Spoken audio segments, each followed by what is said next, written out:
There was debauchery to be had, a little bit of ridiculousness, but all of it completely authentically. Welcome to Authentically Ridiculous in our first of many, many videos to come in the future. Today's topic, AR Devotee, a parody theme song that I wrote over 10 years ago now. But we'll get into the details of that. So stick around, buckle up, and let's get ridiculous.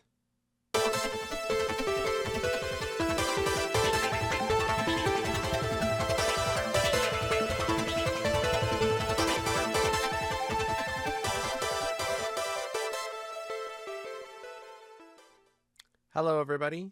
My name is Jeremy Androsoff. I'm ridiculous, and I hope that you are too.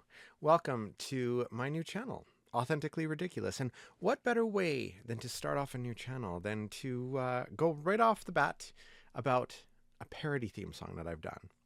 Before I get into that, though, again, this is new. This is a channel that's going to be about discussion primarily, a little bit different from my other one if you've came from that one before. I've had my other YouTube channel for many, many years, and I figured I would try something a little bit different this time and do mostly discussion stuff rather than the performative side of stuff. So I'll have mostly performances on the other channel, and this one will be mostly discussion about whatever topics. And one thing that I've been asked many, many times over the years is to post the lyrics of my parody songs. But I felt that I could do that eventually, but why not go into the backstory of some of these songs and kind of look a little synopses kind of as to how the songs came to be. So today's topic for the very first video on this channel, aside from maybe the intro one anyway, is the story of AR Devotee. Now, to many of you watching, perhaps you may not have any idea of what this is or who I am. I am the now former director of programming for Animé-Revolution, a convention in Vancouver. I was part of it from 2012 to, well, kind of 2011 in the beginning, till 2017, was let go for a year, came back in 2018, or 2018, 2019, something like that. And then we weathered through COVID, and then now the conventions go back and going on and stuff. I'm just not a part of it on staff anymore. But that's fine. I'm still there. I'm still, I think, part of the family, I guess. But I am a performer. I am a parody artist, and that's what I started out with the music stuff, was doing parodies.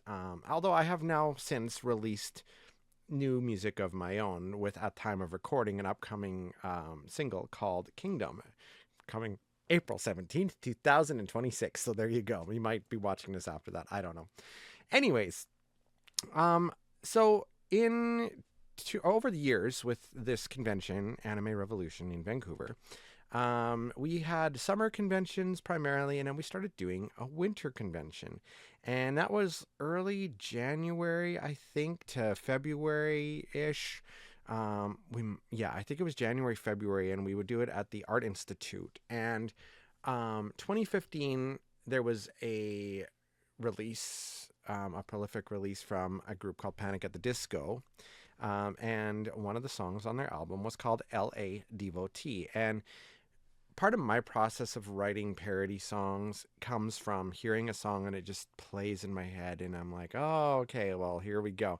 I'll be doing something at work, I'll be cleaning or whatever, I'll hear a song, or I'll be watching Eurovision because I love the Eurovision Song Contest, and something will pop up and I'm like, uh-oh, I could tell right now that this is going to turn into some sort of a parody song. A lot of times I would think about it with anime in mind. I've been doing parody stuff ever since I was in high school to help through breakups and things like that. And I kind of turned my attention to doing stuff towards like anime themes or performance themes, and eventually theme style songs or unofficial theme style songs that I would perform at the opening, closing ceremonies, or even at my own show, which is called The Concert for the Otaku. It's kind of an ongoing concert series I would do with friends. And AR Devotee has cemented itself in the, I guess, legend or the history of Animé-Revolution, or Anirevo as it's called. And a lot of people ask me, it's the one song aside from another one called Brony, which I'll also talk about it in another video. But it's a song about kind of teaching you how to get to the convention, but if you really listen to it, it's totally wrong. But it's fine. It's just one of those fun things, and it's just the way that it fits. Sometimes people write songs about certain topics, and they work around how to, or I guess the general theme, and how to find a way to make it work.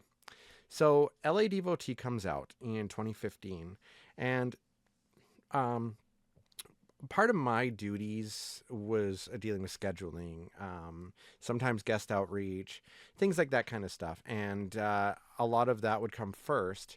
And then I would end up focusing on my own stuff, which is why a lot of the time I end up forgetting my own lyrics. I mean, that's my excuse, but really I forget my lyrics all the time. And you know what? It's just become one of the charms, I guess, of my performances.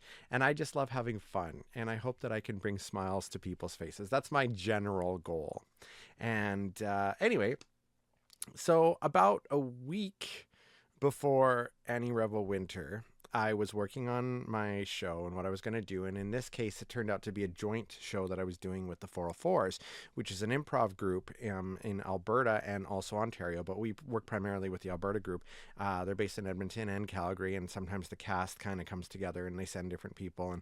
And they come to the summer one and they came to our winter ones. And we did like a joint variety show. And it was lots of fun. But I heard this song and it was stuck in my head and I wanted to learn it desperately. I wanted to come up with this parody. I wrote it pretty fast. Like the words usually come pretty fast to me, but it's remembering them. That's the thing. And there's video of it on my other YouTube channel. I might actually put it in the description below so you can kind of see the specific part. And one thing about parodies is when I do them is I will write them a certain way and then I usually immediately forget the like the choruses or some part of it, and I have to think about it on the spot, or it'll change quite often in live shows.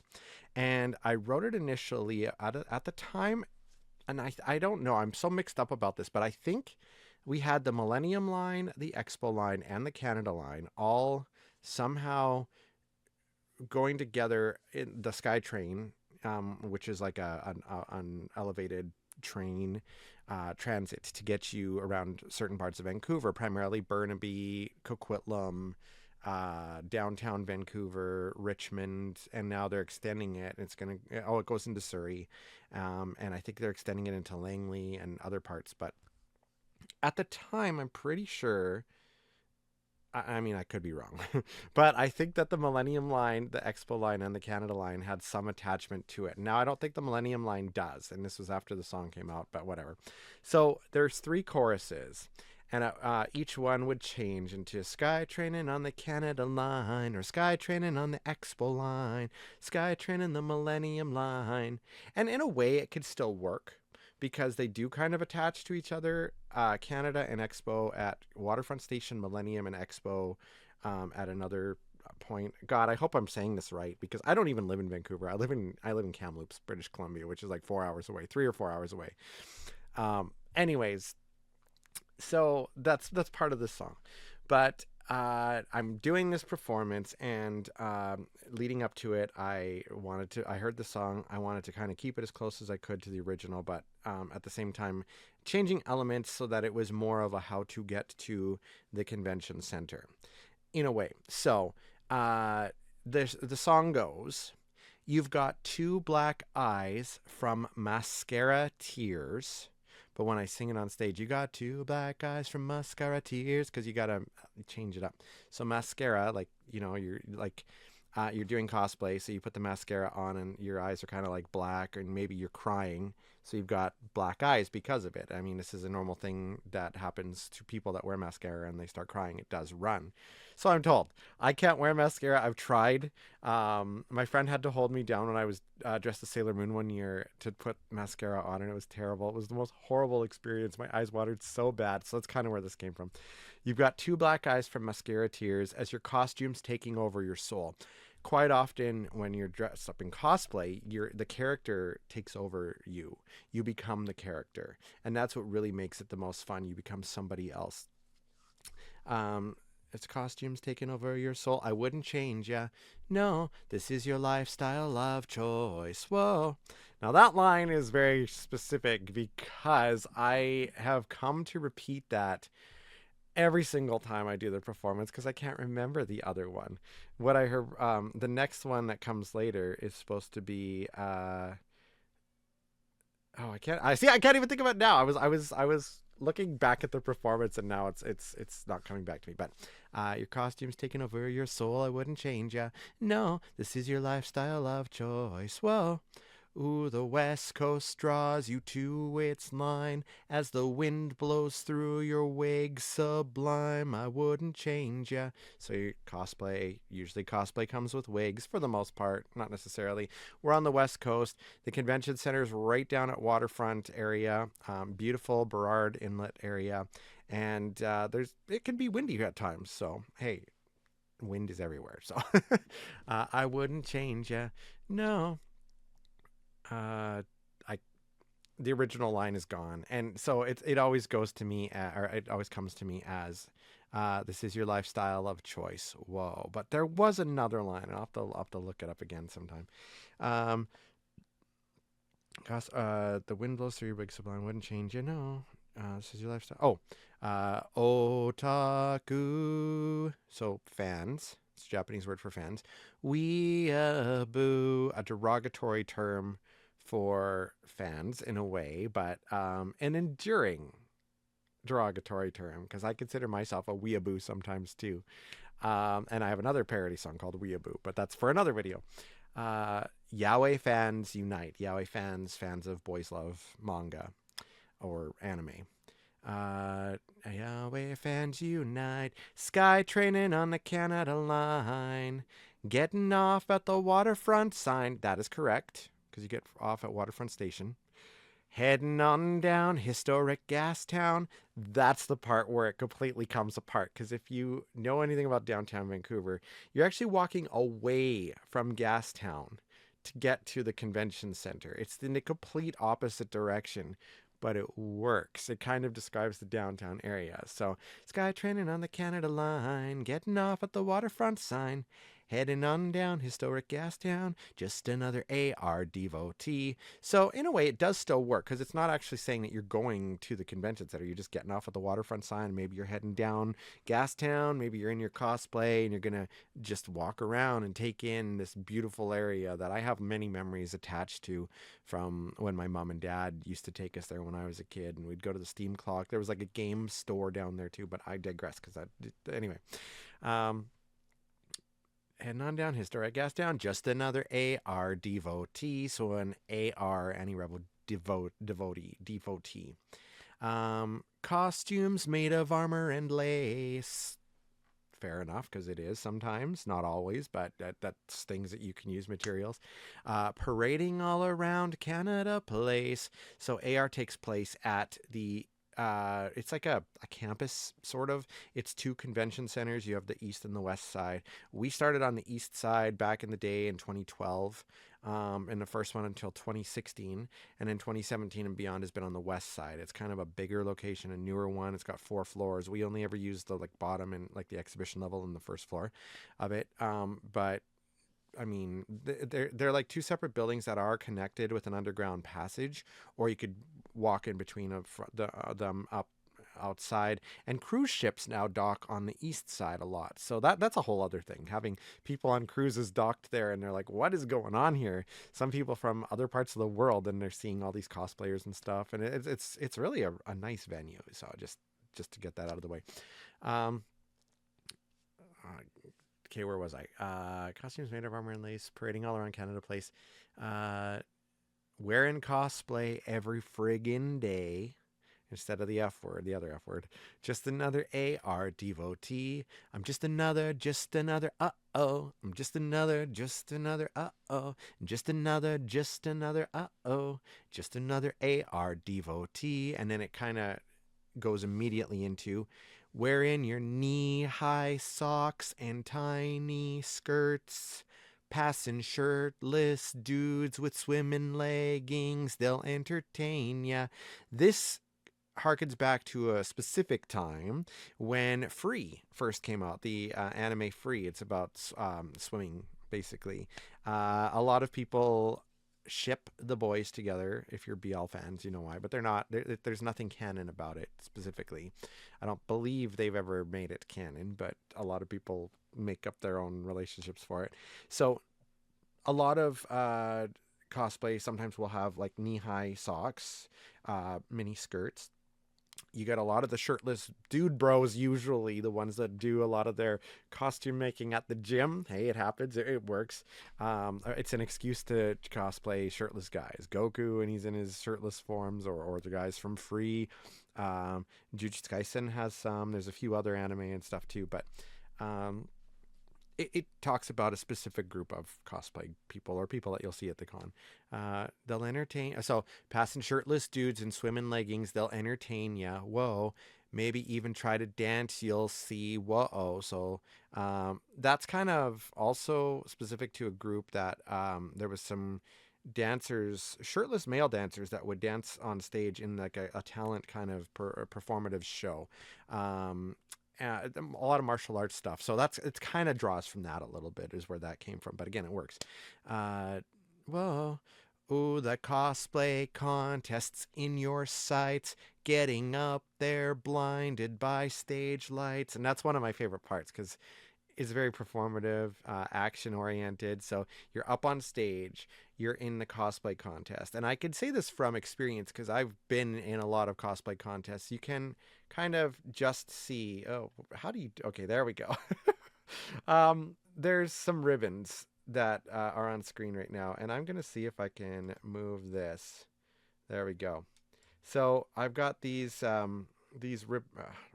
ribbons here. Some of them are from Otafest Idol, the singing competition in Calgary, and some of them are from cosplay contests at Otafest. They primarily do the ribbons and stuff. But the Kamloops Anime Club, which I was the president of, we did a lot of cosplay stuff in like 2005 through to 2013, and we won quite a few contests. But initially, when we would get up there to perform, it's a scary thing for any performer, really. I've gotten kind of over it now. I just have fun with it, and that takes a lot to do, though. But I started in the same place as anybody else. Like, you get up there, you got stage lights on you, which is kind of nice because then it drowns out the audience. So you can't, all you see is this light, so you're being blinded by it. But you are cognizant that the audience is out there, so it can still be kind of like, oh my god. Cosplay contest is in your sights, getting up there, blinded by stage lights, all eyes are on you. Whoa, everybody wants to see you perform.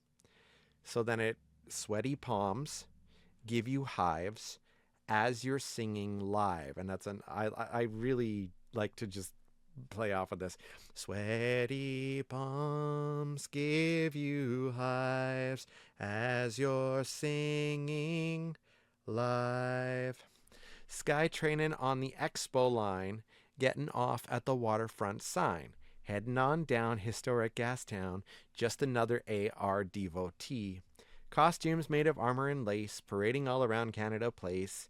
Wearing cosplay every friggin' day, just another AR devotee. Now, lately, especially this last year, 2025, I started messing up that part. So I would say, cosplaying at the expo line, getting off the waterfront sign, heading on down historic Gastown, just another AR devotee. Costumes made of armor and lace, parading all around Canada Place. I would say that twice instead of wearing cosplay Canada Place, heading on down historic Gastown, or wearing cosplay every friggin' day. I would get those mixed up. So for some reason, it happens. It comes from one of those things of I have too much on my mind, or I was doing stuff all the time, and then launching into these parodies and these performances, thinking that I had done it enough that it was fine if I didn't get much practice for it. But that would come and bite me in the butt a little bit. But the audience is amazing. I love them so much. I feed off the energy and just keep going, and that's the main thing. You just keep going with it and just have a blast with it. So this is our song. This is our comfort song. It's like when you have comfort food and comfort songs, it becomes one of those things that it's there. It's a routine, right? And there's something to be said that's comforting about routine. So just another, oh, just another, and then blah, blah, blah. Then it breaks down into this audience participation part generally. So I'm like, AR Devotee. I want to hear you guys. Ready? AR Devotee. And then you get a little bit louder. AR Devotee. All right, we're going to go one more time, guys. AR Devotee. Ha! Skytrain in the Millennium Line, getting off at the waterfront sign, heading on down, historic gas down, just another AR devotee. Costumes made of armor lace, parading all around Canada Place, wearing cosplay every friggin' day. Just another AR devotee. I'm just another, uh-oh. I'm just another, uh-oh. I'm just another, uh-oh. Just another AR devotee. There you go. I wish I could remember what that one other part was that's supposed to go in there. Got two black guys from Muscar Tears as your costumes. It wouldn't change you. No, this is your lifestyle choice. This is your lifestyle of choice. Whoa. Oh, the West Coast draws you to its line as the wind blows through your wig sublime. It wouldn't change you. No. I can't think of it. One of these days I'll remember it. But it's not written down anywhere. I have to watch the original performance to see it. And but there you go. Hi, editing idiot here. I actually remember what it is now. So sometimes in that part, like it's a pre-chorusy part or whatever, it's your costume makes you unique. Whoa. And of course, then the other one is this is your lifestyle of choice. Well, that's what they're supposed to be. But I never remember the other one for whatever reason. So I always just repeat, this is your lifestyle of choice. Whoa. Now back to the main video again in my clunky editing because I'm ridiculous. And that's just how it goes around here.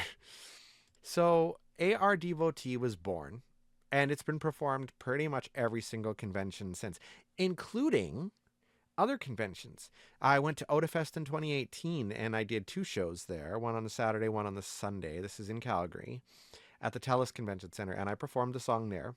Anirevo Toronto, IFF Toronto, Anime Toronto, Fan Expo, Vancouver, the Pentacon in Penticton, CamCon in Kamloops. There's and AR, of course, every year. And there's these amazing people in the audience. So I call AR devotees because they are like they're there all the time. They post about stuff, and I think that some of them were so wonderful and just so sweet. This is deviating a little bit, but there is a Discord server for the convention, of course, and someone made a thread and a lot of people commented on it. Really, really, really nice things that are quite humbling and just so sweet. It started so last year there was this because there's a feedback section as well, and we do staff. I mean, I'm not staff anymore at the moment, but we read it. And or not active staff right now, I should say, not active staff. We'll just leave it at that. We'd read it, always read it. And one of the things was someone said that they were disappointed that Jeremy inserted himself into the swimsuit contest. And at the closing ceremonies, I just said, hey, you know, I just want to call out somebody. Didn't say their names, their Discord handles or anything, but it was just a fun little interaction. And you know, I just like, you know, I'm not everybody's cup of tea. I know that. But there's a few people that are so diehard and for the convention and for the experience, and they enjoy the songs, and I really appreciate that because that's why I do it. I have so much fun performing for people. I'm not the best singer. I'm not the best dancer. I'm 43 now. I mean, you know, there's only so much that can be done. I like to think that I would one day love to be a professional performer, professional singer. I know that the industry doesn't take kindly to older people doing it. I'm still a kid. I'm still a kid at heart. I don't got gray hair yet. It might be thinning a little, but it's not graying yet, which is nice. But I really love it, and I am an energy vampire. I get tired throughout the weekend of doing these conventions over the years, but then by the end of it, you're just so energized, and I just have so much fun with it, and that's why I can keep going. And I've been so inspired by people to keep going and doing this stuff, and I'm still working on something for this year. I'm hoping that I'll still be involved, whether as panelist, performer, maybe host. I don't know. At this point, I just genuinely don't know what's going on. But I'd love to come back and host the closing ceremonies, vocal masters, other stuff that I've done before. We'll see what happens. But I'm also working on my own official album. Now, people have come up to me at the closing ceremonies or at the end. They're like, oh, where can we find these songs? And we want to see these. I can't release parody songs because they don't belong to me. The music doesn't. I just do a parody because it's just for fun, right? I don't get paid to do parody. I've never been paid to do that. I perform the songs because they're fun to do and they work and people enjoy them, and that's great. I like that. But I also do my own original stuff. I now, as of Kingdom coming out, I'll have 7 singles out. And 3 of them are songs that are explicit. So I have these 2 plans in mind as I finish off the video here, guys. One, to put out an album of original content that is it's PG, it's fine.